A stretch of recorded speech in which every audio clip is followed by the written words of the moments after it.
Dale, perfecto. Bueno, yo paso a presentarla ahora a Andre. Ella es licenciada en psicología de la Universidad de Buenos Aires. Es directora del Departamento de Psicología del Club Atlético Boca Juniors. Está formada en Mindfulness de la Universidad de Favaloro y es directora del Diplomado Universitario en Neurociencia y Neuropsicología aplicadas al deporte de la Asociación Educar. Así que, bueno, para nosotros es un gusto tenerla acá hoy que nos pueda dar esta charla. André, Bueno, cuando quieras. eh, bueno, muchas gracias por la invitación. Para mí es un gusto compartir. Yo siempre digo lo mismo, que yo no me siento tan cómoda diciendo que soy docente o que doy clase, sino simplemente que comparto mi experiencia y mis aprendizajes y está bueno, a mí me gusta divulgar y colaborar un poco con el desarrollo de los profesionales que se están formando sobre todo. Así que bueno, muchas gracias por la invitación y hoy vamos a hablar de algo que obviamente a mí me interesa muchísimo, que es la importancia de la salud mental en el deporte. ¿Y de qué hablamos cuando hablamos de salud mental? Estamos hablando de un estado de bienestar emocional, psicológico y social, ¿sí? Que va a influir en la manera en que pensamos, actuamos y sentimos. Y entonces vamos a buscar la capacidad de trabajar de forma productiva, generar relaciones sociales y enfrentarnos a los desafíos diarios. Entonces, cuando yo hablo que esta es la definición de salud mental, este estado de bienestar emocional, psicológico y social para trabajar productivamente, tener buenos vínculos sociales y enfrentar a los desafíos diarios, es lo que vamos a tratar de hacer desde el área de neuropsicología del club. Entonces, en esta charla, lo que a mí me interesa mostrarles es, bueno, cómo lo armé, cómo se pudo armar con el correr de tantos años y mostrar la manera en que nosotros trabajamos. Y lo fundamental y principal es que para tener un rendimiento deportivo no solo necesitamos cuerpos sanos, sino que fundamentalmente también necesitamos mentes sanas, atentas y enfocadas en este presente que les toca transitar, ¿sí? Con la emoción comprometida en esto. Entonces, como equipo de psicología, trabajamos para que el jugador se sienta apoyado, contenido y que cuente con un espacio donde poder plantear sus problemáticas, desarrollar su potencial. Cuando hablo de espacio, ya van a ver con el correr de la clase que no estoy hablando solamente de un espacio físico, sino que hablo que cuente con un lugar, con una persona que lo aloje con el secreto profesional necesario para que él pueda venir y plantear todas las conflictivas o necesidades que tenga. Y esto tiene una fundamentación, y es que nosotros consideramos que los seres humanos somos seres biopsicosociales, donde la biología, la psicología y el contexto social nos van a impactar. Y nosotros lo que vamos a ver es cómo las personas, en este caso los deportistas, se comportan, ¿no? La punta del iceberg es el comportamiento y lo que vamos a observar es conducta. Vemos cómo se comportan, vemos cómo aprenden, vemos cómo se emocionan. Y vamos a intervenir a través del marco conceptual de la neuropsicología en esto que nosotros vamos a tratar de ver y acompañar en su desarrollo. Y fundamentalmente también acompañarlos en cómo esta emoción va a impactar en su desarrollo. Lo fundamental y primero a tener en cuenta cuando entramos a trabajar en una institución, ¿sí? Esto para que ustedes puedan pensar si el día de mañana entran a trabajar en una institución o lo están haciendo, es que nosotros consideramos que somos un lugar donde salen mucho más que jugadores de fútbol, ¿no? Salen personas que juegan al fútbol. Nosotros formamos la persona del futbolista. Primero está la persona.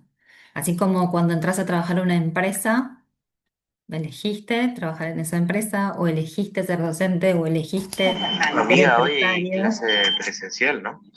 Ahí, ahí, ahí está. Bueno, estas personas eligieron ser jugadores de fútbol, entonces nuestra responsabilidad ética, moral y social es estar al servicio, con vocación de servicio para intervenir en esto. Cuando yo empecé a trabajar en el club, empecé a trabajar en las divisiones infantiles y juveniles y la población es muy grande, la cantidad de chicos que están en el club es muy grande. Y hay que tener esta disposición al servicio de, porque en cualquier momento les puede pasar algo a estos chicos y uno tiene que estar ahí atento a poder asistir, llega la necesidad. Entonces, cuando trabajas en una institución, lo primero que tenés que conocer es el perfil de esa institución, ¿sí? ¿Qué ideología tiene ese club?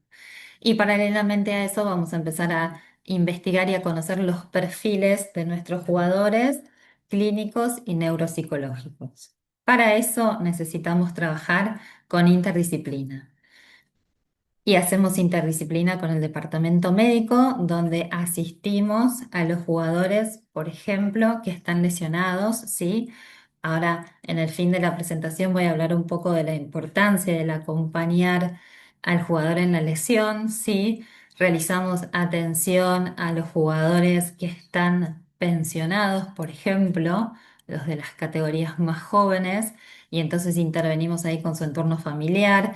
Hacemos interconsultas con los médicos y los kinesiólogos y los nutricionistas, hacemos un monitoreo y seguimiento de cada uno, hacemos intervenciones de psicoprofilaxis quirúrgica porque hay intervenciones quirúrgicas. Tuvimos un caso muy renombrado hace unos años atrás de un infantil al cual se le diagnosticó leucemia, ¿no? Y ahí me encontré muchas tardes de la semana acompañando a la familia en la internación, ya que tuvo dos trasplantes de médula, ¿sí? Y el donante era su hermano, su hermanito. Entonces ahí había que asistirlo a él, pero también a toda su familia, ¿no? Hubo una tarde que yo estaba ahí con su mamá y sus dos hijos estaban en quirófano. Entonces, es estar, como decía antes, a disposición. Hacemos interdisciplina con el área de nutrición, entonces tenemos entrevistas individuales con distintas problemáticas alimenticias que pueden aparecer. Hacemos charlas grupales con los nutricionistas para dar la importancia de los hábitos, de la buena alimentación. Esto también tiene que ver con lo que se llama el entrenamiento invisible. El entrenamiento invisible es nutrición, sueño y psicología, ¿no? Además del entrenamiento físico y hacemos charlas para inculcarles el hábito de la buena alimentación. Para eso también abordamos las familias muchas veces, porque ya sea la madre o la esposa o la novia son las que hacen las compras y las que llenan estas heladeras, entonces que ellos sepan qué tienen que tener en casa, ¿sí? Y cómo se vinculan con la comida. Y ahí volvemos a la importancia de la entrevista individual con los deportistas. Bueno, ¿qué vínculo tiene cada uno de ellos con la comida y qué problemática en cada caso podría llegar a ser traiga esta alimentación en el jugador? Hacemos interdisciplina con el área deportiva, con los cuerpos médicos, cuerpos técnicos y preparadores físicos. Para nosotros el preparador físico es muy importante porque es uno de los que más contactos tienen con el deportista y es uno de los primeros que nos va a venir a traer algún tipo de consulta o derivación, ¿sí?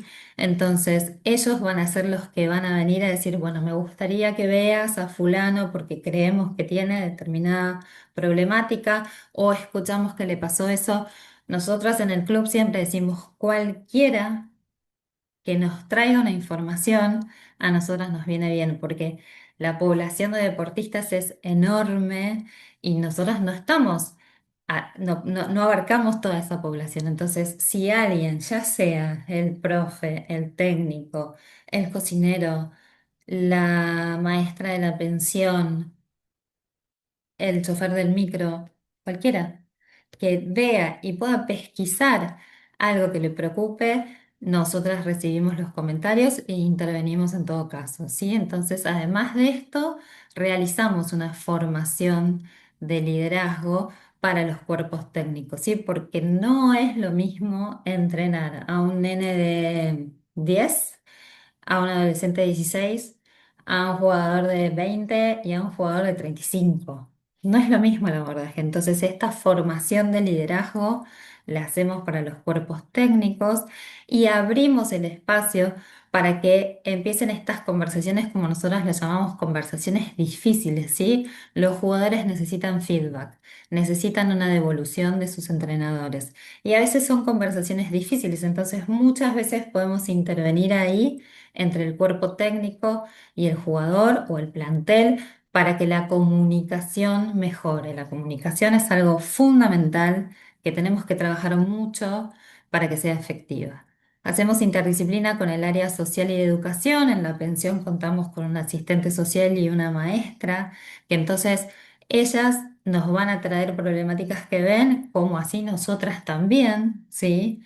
Este, Se hizo famosa una entrevista que le hicieron a Ander Herrera, donde contaba que yo le había contado que un jugador de las inferiores a veces faltaba porque necesitaba cartonear. Entonces, en ese punto ahí se activa, ¿no? El protocolo de asistencia social y muchas veces se hacen las visitas a la casa de estos chicos donde pueden estar pasando diferentes conflictivas sociales, económicas, psicológicas. Y ahí hacemos un trabajo en común todas juntas. Voy a parar a tomar agua. Entonces, como le dije recién, en el área de juveniles e infantiles vamos a tener una entrevista con cada jugador. Yo siempre le digo a las psicólogas que trabajan conmigo que tenemos todo el año para hacerlo, pero todos los jugadores tienen que pasar una vez por nuestro consultorio, aunque sea, porque es ahí donde vamos a conocerlos, vamos a ver si les pasa algo, vamos a saber si está todo bien, pero es ahí donde, a partir de esta entrevista, ellos van a encontrar este espacio, como yo les decía al principio, este espacio donde se pueden alojar y pueden saber que estamos a disposición.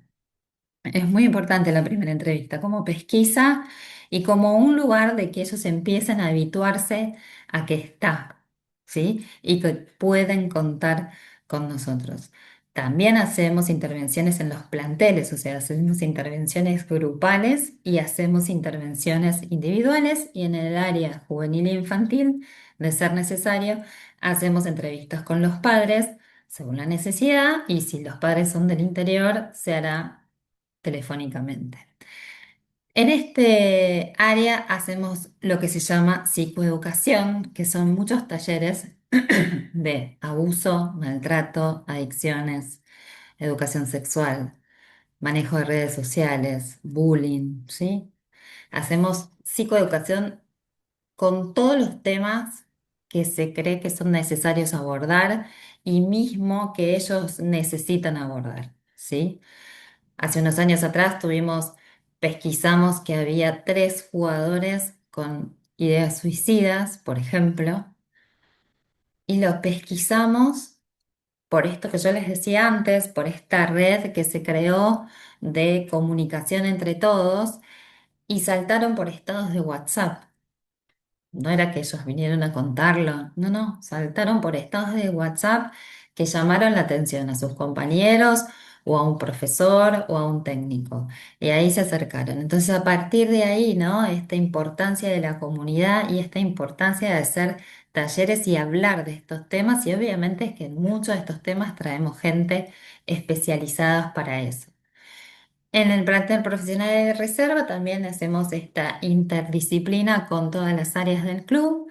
También tenemos intervenciones individuales con cada uno y acá sí ya entonces empezamos a hacer evaluaciones neuropsicológicas con testeos psicométricos, proyectivos, de habilidades mentales que interfieren en el deporte. Hacemos unas evaluaciones neuropsicológicas de las funciones ejecutivas y después utilizamos software específicos para atender estas quizás déficit de algunos en alguna de estas funciones o para entrenar más la concentración, la atención, la velocidad de reacción, la toma de decisiones, lo que se necesite entrenar en ese momento. También se utilizan estos software o estos espacios de entrenamiento mental cognitivo para generar vínculo entre los planteles.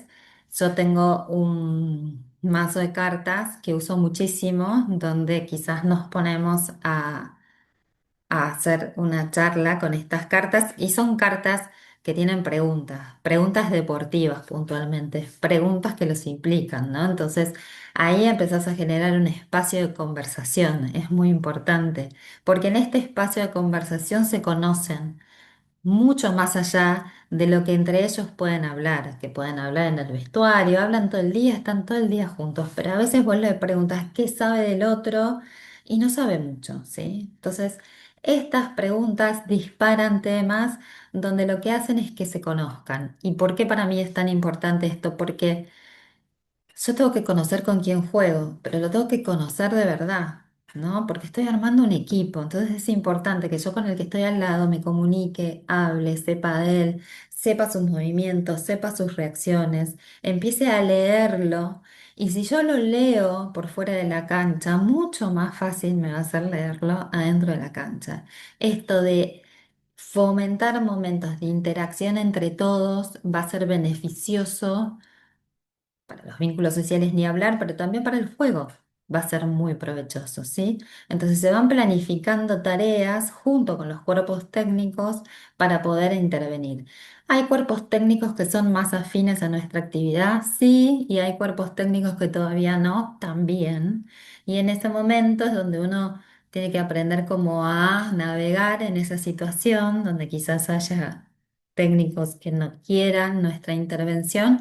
Bueno, siempre se puede seguir interviniendo desde el lugar individual y tratar de mostrar que a la larga va a ser efectiva, ¿no? Toda nuestra tarea. Entonces, la primera etapa de nuestro trabajo es la prevención primaria. Entonces, nos vamos a dedicar a las pesquisas de problemáticas emocionales, sociales, contextuales, médicas, nutricionales, como les dije recién, ¿no? Todos sabiendo que tenemos que estar atentos a pesquisar alguna de estas situaciones.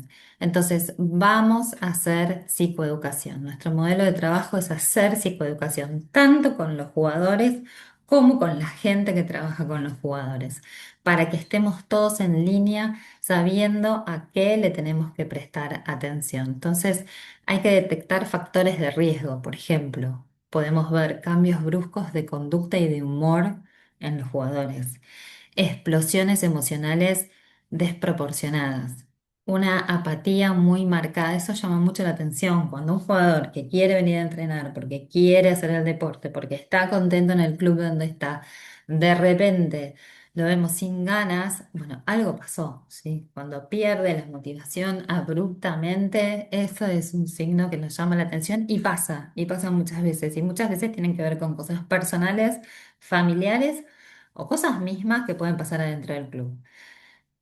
Tenemos que estar atentos a cuando aparece una dificultad persistente de concentración o de no poder entender las consignas, olvidos, obviamente cuando aparecen conductas agresivas y conflictos entre pares.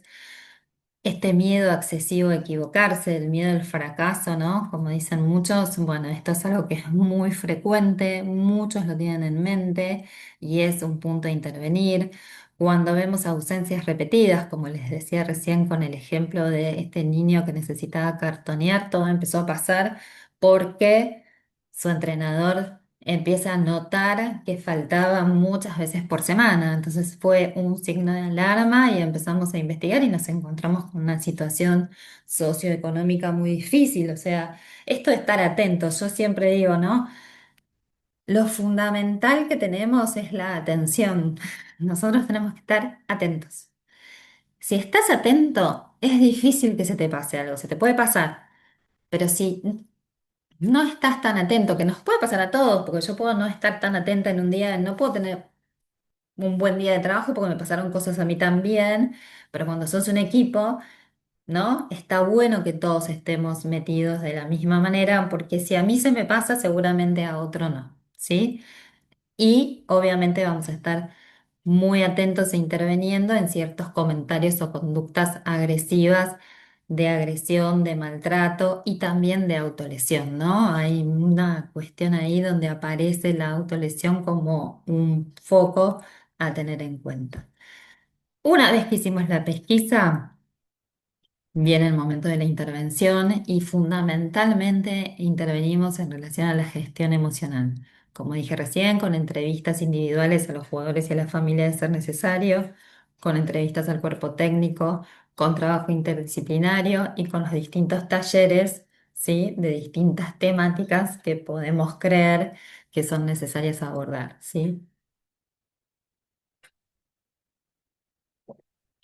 Fundamentalmente nuestro programa de intervención es este que ven acá, identificar potencialidades, evaluar competencias, entrenar habilidades, intervenir en el contexto, hacer una medición y seguimiento, ¿sí? Entonces, todo esto que les fui contando se va haciendo simultáneamente al mismo momento, ¿no? Estamos todo el tiempo con distintos niveles de intervención, porque la problemática requiere algún nivel en especial, pero estamos todo el tiempo a intervenir. ¿Y por qué pongo esta foto? Fundamentalmente porque es con la presencia que uno interviene. ¿Mm? Nosotros llegamos al club muy temprano, desayunamos, los vemos en el desayuno.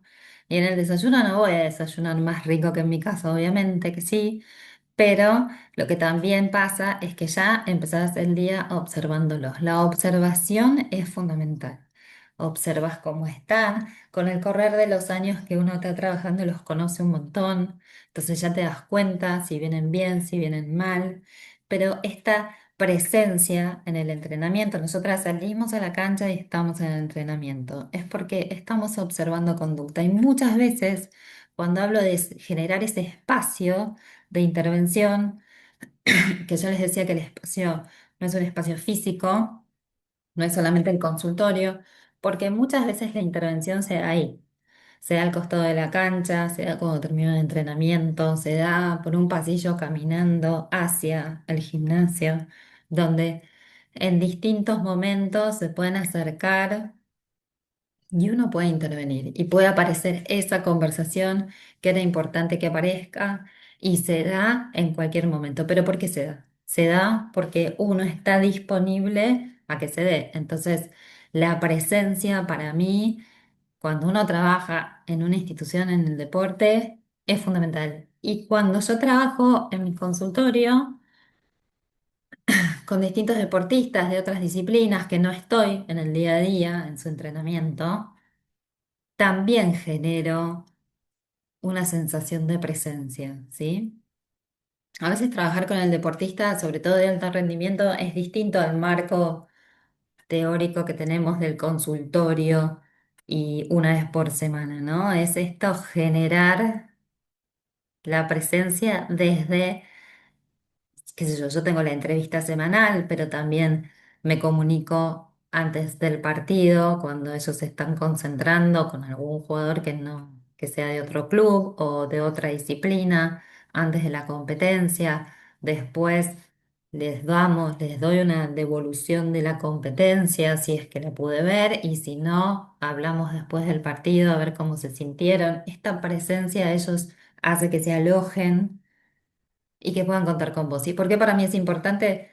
Porque el deportista tiende a ser muy solitario, a arreglársela solo, ¿no? Y hay una cultura en el fútbol fundamentalmente donde, bueno, ya está, y tienen que seguir, y esto sigue, y esto sigue, y a veces en este afán de que esto sigue, y hay cosas que no se tramitaron bien, que no se pensaron bien, que no se entendieron bien y va arrastrando malestar durante mucho tiempo. Cuando hay alguien que está presente, se hace mucho más fácil que puedan acceder. Y ahora vamos a hablar un poco de la evaluación neuropsicológica. ¿Mm? Esta frase a mí me gusta y dice, las decisiones se toman a medida que se percibe el contexto. Y eso no es inspiración, es parte del entrenamiento. Y claro que sí, ¿no? Esto de cómo percibo, me parece importante esta aclaración de cómo yo leo el contexto, que obviamente lo voy a leer desde mi sesgo, desde mi creencia, va a ser, ¿sí? que yo pueda tomar una decisión. Entonces, esto se puede entrenar, se puede hablar, ¿no? Como yo estoy leyendo el contexto para poder tomar las mejores decisiones posibles. Y vamos a evaluar fundamentalmente lo que nosotros evaluamos son las funciones ejecutivas.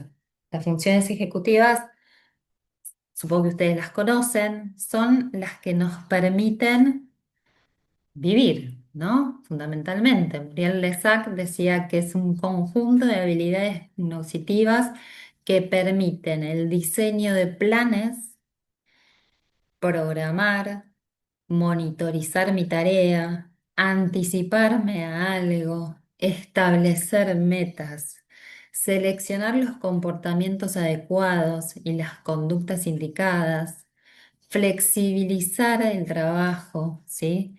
Resolverlo quizás creativamente, si no es como yo pensaba, y todo eso organizado en un tiempo y un espacio para obtener el resultado indicado. Cuando viene una pelota, ese es un problema que el deportista tiene que resolver. Y lo tiene que resolver en muy poquito tiempo, con mucha velocidad de procesamiento y con memoria de trabajo, porque tiene que tener en mente todo lo que se programó para ese partido. Pero a la vez eso que yo programé puede ser que no esté dándose como lo pensamos. Entonces tengo que tener la suficiente flexibilidad cognitiva para resolver creativamente. Y todo eso, esa organización, ese plan de acción, ¿para qué? Para destinar esta pelota a donde yo quiero que vaya, ¿sí? Con una meta, con un objetivo y en un tiempo y espacio indicado. Esto que les relaté se hace en microsegundos adentro de la cancha. Entonces, las funciones ejecutivas son como nuestro director de orquesta en nuestra mente.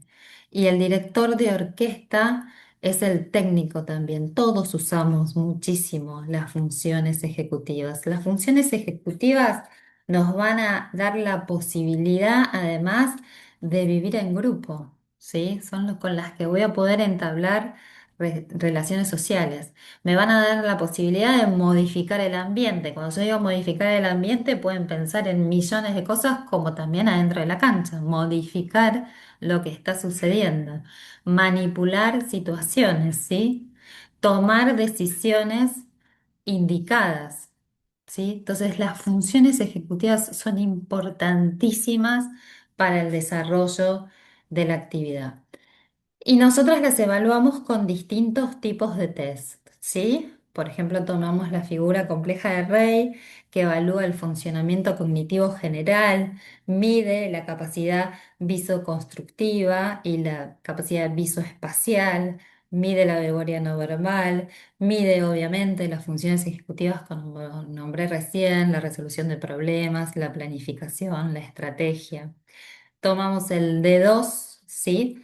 Que mide la atención selectiva y nos va a ayudar a desestimar estímulos irrelevantes y darle importancia a los estímulos relevantes. Nos va a ayudar a medir la concentración, ¿sí? Tomamos el Train Making Test, que también evalúa las funciones ejecutivas, ¿sí?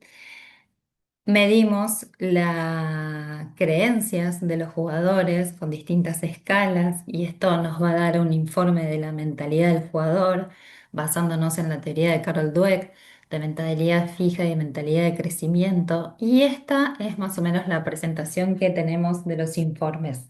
Ahora, ¿qué hacemos con esto? Se lo devolvemos al jugador, obviamente. El primero que tiene que saber qué pasó en esta conclusión, en estos informes, es el jugador. Y una vez que se lo devolvemos, se lo explicamos. Vuelvo a lo que dije antes, hacemos mucha psicoeducación, estamos todo el tiempo explicando lo que hacemos, qué medimos y para qué lo hacemos, ¿sí? ¿Para qué? Para entonces después devolverle el plan de entrenamiento cognitivo adecuado para cada uno. Obviamente que esto se hace con las categorías, con los planteles profesionales y la reserva, no se puede hacer con todo el club, ¿sí? Pero se trabaja de esta manera, devolviéndole la estimulación correspondiente, porque no todos tenemos que estimular lo mismo, no todos tenemos los mismos dominios en déficit, ¿no? Entonces cada uno necesita estimular lo que necesita estimular y no estimular tampoco de más, porque no es que porque estimulamos, porque vamos a hacer determinada actividad, entonces va a funcionar mejor. Sí sabemos que la estimulación de las funciones ejecutivas no hace daño, ¿sí? Pero para saber puntualmente si esto tiene un traspaso directo al funcionamiento dentro de la cancha, bueno, tenemos muchísima investigación hecha y muchísima más investigación por hacer, ¿sí? ¿Nos podemos acercar a mejorar cierto dominio? Seguramente sí, como les dije antes, nuestro marco conceptual es la neuropsicología y a partir del concepto de neuroplasticidad, entonces podemos pensar que estimulando vamos a conseguir ciertos progresos, pero la verdad, hoy en día la investigación está empezando y nos faltaría... ¿m? investigar durante muchos años a los mismos deportistas para ver si esto realmente, el estímulo es realmente que se traspasa a la cancha. Pero sí sabemos que no hace mal, sí sabemos que se puede hacer, pero la importancia nuestra cuando hablamos de neuropsicología clínica es la individualidad, ¿no? Donde cada uno necesita diferente estimulación. Si hacemos actividades grupales, sí, absolutamente, porque estamos trabajando, porque estamos estimulando y porque además conseguimos algo que tiene que ver más con lo social, que es una vinculación entre todos ellos. Tenemos, como dije antes, dispositivos especiales y también hacemos intervenciones grupales para armar equipos, para gestionar liderazgo y gestionar equipos, ¿sí? Con distintas actividades y distintas tareas. Y todo esto se hace en la medida de lo posible, lo más frecuentemente posible. Otra de las patas importantes de nuestro trabajo es abordar la regulación emocional. ¿Y por qué pongo esta foto? Porque tuve la suerte de trabajar hace muchos años en el club, entonces a estos jugadores que están ahí los conozco desde muy chicos. Entonces los pude acompañar en todo su proceso y si me dicen cuál fue el trabajo que hicimos, y fue de regulación emocional, todo el tiempo, ¿no? Ah, hola André, ¿cómo estás? Me pasó esto, necesito esto, los vi crecer. Y en ese acompañamiento se puede trabajar de una manera muy, muy linda. Entonces, me parece importante saber que vamos a intervenir sobre la emoción y sobre los sentimientos, ¿no? Entonces, la emoción es algo fundamentalmente corporal. Es un patrón de colección de respuestas químicas y eléctricas que producen en el cerebro e impactan en el cuerpo ante la elección de un estímulo emocionalmente competente, ¿sí? Impactan el cuerpo. Ahora, el sentimiento es la representación mental de estos cambios fisiológicos, ¿sí? Que caracterizan a una emoción. Son privados y subjetivos. El sentimiento es absolutamente subjetivo. Tiene que ver con la mente, ¿sí? Es privado. Pero lo que sí sabemos es que las emociones trascienden todas las culturas. En todas las culturas hay emoción, ¿sí? Esto lo sabemos perfectamente. Y las emociones nos condicionan. ¿M? Tendría muchos ejemplos para darles, pero por ejemplo, hace unos días vi a un jugador de handball que es del interior, viene a Buenos Aires al club a jugar. Económicamente, la madre hace un gran esfuerzo en su provincia para girarle dinero y para que él pueda alquilar acá, porque todavía no trabaja, porque estaba entrenando. ¿No? Imagínense todo ese circuito, el esfuerzo económico de la madre mandándole plata, él viviendo acá, solo, por primera vez, queriendo ir a jugar al club y rendir de la mejor manera para asegurarse su lugar, y ¡paf! Se le dispara la presión en los controles médicos que hay en el club, entonces a mí me llega la derivación por el cardiólogo, tiene presión alta. obviamente como tiene presión alta y los estudios daban bastante complicados, entonces se lo medica, pero se lo aparta por un tiempo, no puede seguir entrenando. Y ahí se derrumba, ¿no? El esfuerzo económico de su madre y él con presión alta no puede entrenar. Bueno, presión. Si hay algo que estaba sintiendo este muchacho era presión, ¿no? Presión por rendir, presión por jugar, presión por el esfuerzo de su madre, una presión y el cuerpo habló. Entonces, lo que sí sabemos es que cuando no lo ponemos en palabras, lo que nos pasa, el cuerpo habla. Y lo que fundamentalmente hacemos es ayudar a que se expresen, a que digan lo que les pasa, ¿sí? Porque esto los va a aliviar. Pero nosotros tenemos en cuenta muy poquitas emociones, las básicas, alegría, enojo, tristeza, miedo, y nos quedamos un poquito por ahí, ¿no? El otro día también hablaba con otra paciente mía y me decía, ay, estoy deprimida. Y cuando empezamos a buscar, no, no estás deprimida, estás triste, que es otra cosa, ¿sí?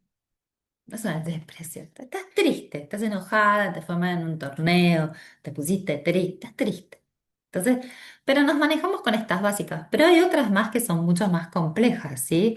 Orgullo, decepción, vergüenza, ¿sí? Que son más difíciles de identificar. Entonces, lo que sí hacemos fundamentalmente es darles permiso para sentir. Y a mí me encanta lo que propone Mark Brackett, ¿sí? Con su técnica de ruler, que es, tenemos que tener permiso para sentirme contento, pero para sentirme mal también. Pero tengo que saber qué siento. Entonces, fundamentalmente tengo que reconocer mi emoción. Primero la tengo que reconocer, entenderla, etiquetarla, ponerle un nombre, ¿sí? Expresarla. Y a partir de ahí la voy a poder regular. Primero tengo que reconocer qué me pasa, ponerlo en palabras, ponerle un nombre. Hace muchos años venía un jugador con una cara de traste tremenda, pero ya era tan grande todos los días, tan grande que modificaba el humor de todo el mundo, de sus compañeros. Es difícil a veces entrenar con un tipo que está todo el día, ¿no? Con cara larga. Me lo traen, empezamos a buscar, ¿qué te pasa? Empezamos a trabajar. Bueno, y terminamos descubriendo que él estaba muy, muy, muy, muy enojado, ¿no? Pero muy, muy enojado con su abuela. Un enojo viejo, pero que lo hacía enfrentar el mundo enojado. Entonces, poder trabajar, bueno, tu enojo es ahí, no es acá. Y que vos traigas este enojo acá hace que se generen situaciones a tu alrededor que no están buenas, ni para vos ni para los demás. Entonces, para él fue un descubrimiento saber que su enojo era ahí y que teníamos que resolver eso ahí y que podía liberar su cuerpo, su manifestación de enojo en este lugar, que era el lugar que él había elegido para estar, ¿no? Entonces cuando de repente empezó a sonreír un poco más, yo me lo cruzaba y le decía, ¿cómo me gusta ver esos dientes? Porque nadie le veía ni los dientes, ¿no? El recto, la cara recta que tenía. Por eso hay estrategias que fallan. Rumiar, preocuparse, evitar situaciones, negarlas, suprimirlas, culpabilizar al otro, obsesionarse, procrastinar, perder el temperamento, empezar a comer mal, no entrenar, problemas para dormir, tomar demasiado, miles más. Todas estas las conocemos todos. Todos en algún momento estuvimos en alguna de estas. Y estas son estrategias aprendidas de nuestro entorno, de nuestro contexto, ¿sí? Y con eso salimos al mundo. Yo digo, nosotros salimos al mundo con lo que aprendimos, con nuestra valija de herramientas, que a veces está buenísima y a veces es un poco pobre. Bueno, tenemos que ir a investigar qué más puedo tener, con qué más puedo aprender, cómo me tengo que empezar a pensar, ¿no? Si podemos darnos un espacio de reflexión personal y trabajarnos y ofrecer ese espacio para que el deportista tenga un espacio para trabajarse. Yo cuando me vienen a ver, en la primera consulta les digo, nosotros no vamos a hablar solo de motivación, presión, atención, cosas. La verdad que no. Vamos a hablar de eso, pero también vamos a hablar de vos, de cómo estás, de tu familia, tus padres, tus hijos, tu mujer, de vos, de cómo te pasa la vida a vos, de qué sentís en el club, de qué problemas tenés en el club, cómo te llevas con tu representante, de vos, con todo lo que implica, ¿sí? Porque eso es ayudarlo a pensarse. Entonces, fundamentalmente lo que hacemos es un trabajo de reformulación y de reevaluación cognitiva, donde los enseñamos a tener estrategias que sirvan para la gestión emocional. Trabajamos fundamentalmente con técnicas de mindfulness, que en un ratito lo voy a contar un poquito qué es, con estrategias de cambio de foco atencional, con estrategias de reevaluación cognitiva, ¿sí? Y con estrategias prospectivas, que va a ser el conjunto de métodos y enfoques, ¿sí? Por el cual vamos a poder empezar a anticipar los posibles escenarios que yo me estoy imaginando que puedo tener y reducir así la incertidumbre y buscar y diseñar un plan de acción para llegar supuestamente al escenario deseado. Estas estrategias de regulación emocional son, como dije recién, para cambiar el foco atencional, entonces empezamos a trabajar lo que es el autodiálogo, cómo me hablo yo. ¿Qué me estoy diciendo? Y esa voz que me hablo y que me digo, ¿de dónde viene en realidad? ¿Quién me está hablando a mí en ese lugar, en esa voz que yo ya tengo acá adentro? ¿Quién me habló así? ¿De dónde la saqué yo esta idea? ¿Sí? Entonces empezar a gestionar un cambio, una reestructuración del lenguaje, de cómo me estoy hablando. Cuando lo enfrentás con, si un compañero tuyo tuviese este problema, ¿vos le estarías hablando de esta manera? No. Ah, bueno, y a vos sí te estás hablando de esa manera, ¿no? ¿Qué pasa ahí, no? Armar una oración, un pensamiento diferente, conectarnos y ver qué pasa con este pensamiento rumiante que todo el tiempo se me viene encima, ¿sí? Reevaluar la situación, reimaginar una situación posible, ¿sí? Ver qué situación me genera una emoción negativa y trabajar con eso, cambiar la perspectiva, ¿sí? Encontrando la lectura, sobre todo cuando yo les digo, cuando tenemos identificada la emoción, todas las emociones, no hay ni buenas ni malas, me dan una información, me vienen a decir algo, me dan un dato. Bueno, ayudarlos a leerlo. ¿Qué me está diciendo esto? ¿Sí? ¿Qué me está diciendo esta, esta emoción que estoy sintiendo? La reevaluación cognitiva nos permite la reinterpretación de lo que a mí me está estresando en este momento, con el propósito entonces de modificar mi reacción emocional a ese estímulo, ¿sí?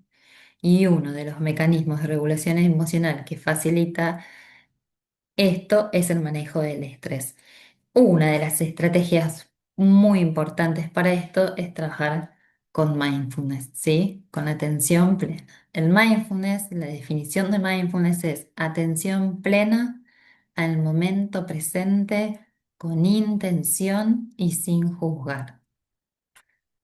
Es una frase corta que dice un montón. Yo tengo que entrenar a estar atento a este momento con la intención de estar atento a este momento y sin ningún juicio de valor. Yo ahora estoy hablándoles a ustedes y tengo que estar atenta a lo que voy diciendo, con intención de estar acá, atenta. No puedo estar pensando que dentro de un rato me voy acá del consultorio, tengo que cerrar, no me tengo que olvidar del aire prendido, tengo que llegar a mi casa, a ver, comemos. Yo estoy acá atenta, con la intención de estar atenta acá. Y sin juzgar. Yo no puedo estar ahora pensándome y diciendo, che, ¿estará saliendo bien o estará saliendo mal? ¿Los estaré aburriendo o les estará gustando? No, no sé. Después se verá, me lo dirán. Pero es ahora, el momento es ahora. Tenemos muchos deportistas que por suerte están contando, están haciendo estas estrategias y esta técnica. Mínimamente les voy a mostrar lo que es estos cuatro cerebros, que es el circuito cerebral que pasa cuando entrenamos mindfulness, porque cuando entrenamos mindfulness fundamentalmente lo que estamos haciendo es entrenar los circuitos atencionales del cerebro, ¿sí? Paralelamente a esto hay un círculo que dice acá de la atención, que es el que se entrena con palabras de mindfulness, que es lo mismo, ¿no? Es lo que pasa en el cerebro y es lo que estamos buscando hacer con este entrenamiento. Cuando nosotros empezamos, cuando ustedes llegaron hoy a esta clase, cuando muchas veces al día, muchos momentos del día, cuando llegan a algo y están por empezar algo, están así con esta mente distraída, ¿sí? Con el cerebro todo encendido, el precunio, el giro cingulado posterior, la región parietal, la corteza lateral, todo encendido. Entonces estoy ahí con la red neuronal por defecto, que es lo que está distraído, ¿sí? Es una buena red encendida porque en este momento también muchas veces es el momento de la creatividad, en donde alguna idea me cae, ¿viste? Por ahí estamos bañándonos y de repente, ¡ting! Se me ocurrió la solución a algo que estaba pensando, ¿sí? Bueno, pero cuando queremos estar enfocados en algo, tenemos que empezar a enfocarnos. Entonces llegamos a esta instancia donde me empiezo a dar cuenta que estoy distraído, ¿sí? Entonces, se enciende la red de asignación de relevancia, donde empiezo a darme cuenta que estoy distraído y empiezo como a enfocarme en lo que quiero hacer. Para llegar a este tercer nivel, que es cuando empiezo a reorientar mi atención, a orientar mi atención a donde quiero estar atento, ¿sí? Entonces ya saco la atención de la distracción y la pongo en este cuarto lugar, que es el foco, la atención sostenida, ¿sí? Dirijo la atención ¿a dónde? Si estoy haciendo una meditación, en la respiración, porque la respiración es la estrategia que tenemos para conectarnos con la atención.